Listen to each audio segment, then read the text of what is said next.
Hi hello ನಮಸ್ತೆ. ನಾನು ನಿಮ್ಮ ಪ್ರೀತಿಯ ಕವಿತಾ ಸೋನು. ಮೊಟ್ಟ ಮೊದಲಿಗೆ ಎಲ್ಲರಿಗೂ ನಾಗರ ಪಂಚಮಿ ಹಬ್ಬದ ಹಾರ್ದಿಕ ಶುಭಾಶಯಗಳು.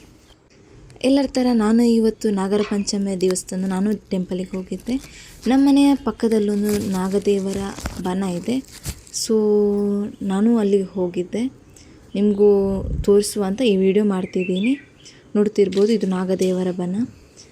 ನಾಗದೇವರಿಗೆ ಎಳನೀರ ಅಭಿಷೇಕ ಹಾಗೆ ಹಾಲಿನ ಅಭಿಷೇಕ ಹಾಗೆ ಅರಶಿನ ಅಭಿಷೇಕ ಕೂಡ ಮಾಡ್ತಾರೆ. ಅದು ನನಗೆ ಡ್ಯೂಟಿ ಇದ್ದ ಕಾರಣ ನಾನು ದೇವರ ಪೂಜೆಗೆ ನಿಲ್ಲಕ್ಕಾಗಲಿಲ್ಲ. ಅದಕ್ಕೋಸ್ಕರ ನಾನು ಎಳ್ನೀರು ಮತ್ತು ಹಾಲನ್ನು ಅಲ್ಲೇ ಇಟ್ಟು ದೇವರಿಗೆ ಕೈ ಮುಗಿದು ಪ್ರಾರ್ಥಿಸಿ ನಾನು ಹೊರಗೆ ಬಂದೆ. ಅಲ್ಲಿಂದ ಸೀದಾ ಹೊರಡುವಾಗ ನಮ್ಮ ಊರಿನ ತುಂಬ ಪ್ರಸಿದ್ಧಿ ಪಡೆದಿರುವಂಥ ಮಾರಿಗುಡಿ ಟೆಂಪಲ್ಗೆ ಹೋಗಿ ಪ್ರಾರ್ಥಿಸಿಕೊಂಡು ಬರುವ ಅಂದ್ಕೊಂಡೆ. ಸೊ ಸೀದಾ ಅಲ್ಲಿಂದ ನಾನು ಮಾರಿಯಮ್ಮ ಟೆಂಪಲಿಗೆ ಬಂದೆ. ಅಲ್ಲಿ ನನ್ನ ಅಮ್ಮನನ್ನು ಬೇಡಿಕೊಂಡು ಅಲ್ಲಿ ಪ್ರಸಾದ ಹಿಡಿದು, ನೀವು ನೋಡ್ತಿರ್ಬೋದು, ಇದು ನಮ್ಮ ಊರಿನ ಮಾರಿಯಮ್ಮ ದೇವಿ. ಅಲಂಕಾರದಿಂದ ಕಂಗೊಳಿಸ್ತಿದ್ದಾರೆ ಆ ದೇವರು.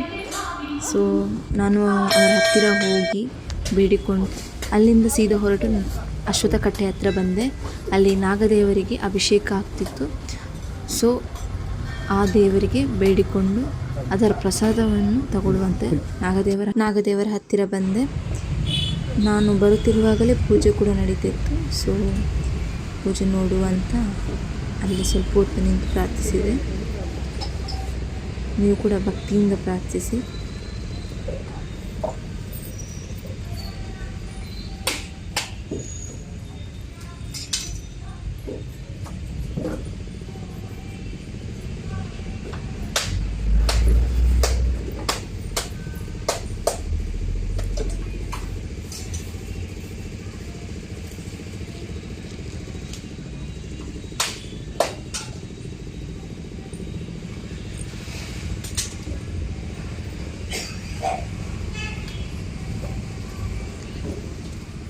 ಎಲ್ಲರಿಗೂ ನನ್ನ ವಿಡಿಯೋವನ್ನು ನೋಡಿದ್ದಕ್ಕೆ ಧನ್ಯವಾದಗಳು.